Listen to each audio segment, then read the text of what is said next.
नमस्कार। तुलसीदास जी से संबंधित इस तीसरे वीडियो में आज हम तुलसीदास जी की जिस रचना पर बात करने जा रहे हैं वह है कवितावली। कवितावली में कुल 7 कांड हैं जिनके नाम यहाँ दिए गए हैं। बाल कांड, अयोध्या कांड, अरण्य कांड, किष्किंधा कांड, सुंदर कांड, लंका कांड और उत्तर कांड। इन 7 कांडों में कुल मिलाकर 637 छंद कवितावली के अंदर हैं।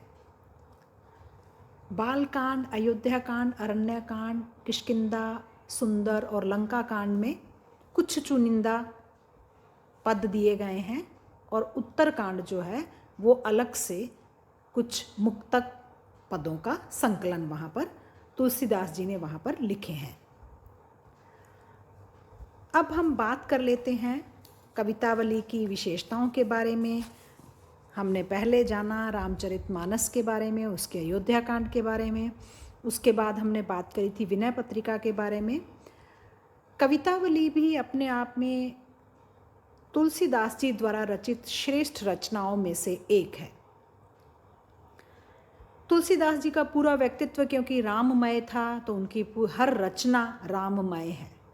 इसमें भी राम कथा का वर्णन है, राम की महिमा का वर्णन है, राम के प्रति पूरे समर्पित भाव से की गई भक्ति के भावों को अभिव्यंजना दी गई है।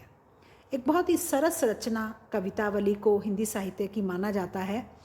और अगर हम इसमें राम के व्यक्तित्व के बारे में वर्णन करें तो राम के बाल छवि का वर्णन शुरुआत में तुलसीदास जी ने करते हुए बाल कांड का निर्माण किया है, बाल कांड की रचना की है।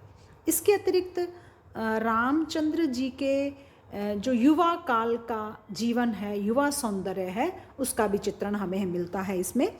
और यह भक्ति दर्शन पर आधारित है। जीवन निरूपण इसमें तत्कालीन जो जीवन है वो दिखाया गया है। और अपने आप में यह कवितावली जो है उसकी भाषा जो है वो ब्रज भाषा है। ब्रज भाषा का प्रयोग किया गया है। बहुत ही मधुर और जिस्विनी भाषा इसमें हमें दिखाई देती है। और जो छंद हैं वो ज़्यादातर कवित है, घनाक्षरी हैं, इस प्रकार के छंदों का प्रयोग है। केवल ब्रज भाषा ही नहीं है, ब्रज भाषा का मुख्य प्रयोग होते हुए भी उसमें अवधी भाषा, बंगला भाषा, राजस्थानी, बुंदेलखंडी, अरबी, फारसी, तुर्की शब्दों का भी प्रयोग उसमें किया गया है। और रसानुकूल शब्दों की व्यंजना है। श्रृंगार वर्णन, हास्य वर्णन, वीर रस आदि के वर्णन के साथ साथ भयानक, रौद्र, करुण, शांत, भक्ति जैसे रसों की व्यंजना भी तुलसीदास जी ने की है। और रसानुकूल ही शब्दों की व्यंजना की है। श्रृंगार का वर्णन करते हैं तो उनके शब्द कोमल, कमनीय, सरस हो जाते हैं। और इस तरह से शब्द मात्र से रस की अनुभूति किस तरह से बदल जाती है, इसका सुंदर उदाहरण हमें कवितावली में देखने को मिलता है। अगर हम कवितावली के काव्य रूप की बात करें तो कवितावली है उसका काव्य रूप जो है वो मुक्तक है। मुक्तक जो काव्य है वो यद्यपि तुलसीदास जी ने इसमें एक प्रबंधात्मक जैसी एक क्रमिकता, उसमें क्रम दिखाई देता है, प्रबंधात्मकता का एहसास कहीं कहीं पर जगह पर होता है, लेकिन फिर भी इसमें मुक्तक पद ही हैं, मुक्तक शैली ही कहलाएगी। इसका काव्य रूप जो है वो मुक्तक ही कहलाएगा। क्योंकि हम देखते हैं कि अरण्य कांड में एक पद है, किष्किंधा कांड में एक पद है। कथा में कोई इस तरह से श्रृंखला नहीं है, बीच बीच में से कथा को उठाया गया है। और उत्तर कांड पूरी तरह से मुक्तक शैली में है। और अगर हम देखें पूरी इसको समग्र दृष्टि से तो कवितावली में कथा के प्रति कोई आग्रह भी तुलसीदास जी के मन में नहीं है।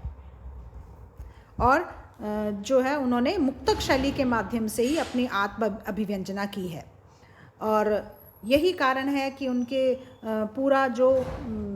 पूरी जो कवितावली है वो आरंभ से अंत तक एक सरस शैली में लिखी गई है। और कांड परंपरा का निर्वाह यद्यपि उन्होंने पूरी प्रतिबद्धता के साथ इसमें नहीं किया है, गेय शैली अवश्य हमें दिखाई देती है।